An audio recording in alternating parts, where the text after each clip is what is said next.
Wakil Presiden RI ke-10 dan 12, Yusuf Kalla, ikut mengomentari bencana yang melanda Pulau Sumatera. JK bilang bencana tersebut diakibatkan penebangan pohon. Hal ini diungkapkan oleh Yusuf Kalla saat menjadi pembicara di Sarasehan Ekonomi di Universitas Hasanuddin Makassar, Sulawesi Selatan. Wakil Presiden RI ke-10 dan 12 tersebut bilang bencana yang terjadi di Pulau Sumatera diakibatkan penebangan pohon.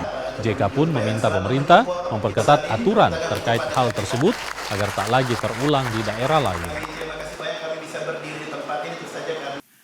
Lihat di Aceh, di Sumatera, hancur semuanya akibat pemotongan hewan, pohon, dan bisa terjadi di Sulawesi akibat penghabisan lahan akibat tambang.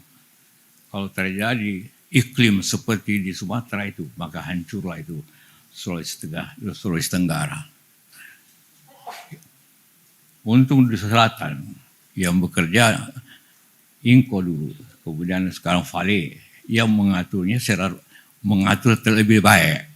Itu sistem pertambangan, tidak kayak diatur oleh China seperti itu. Itu untuk menyelamatkan ekonomi nasional lebih baik.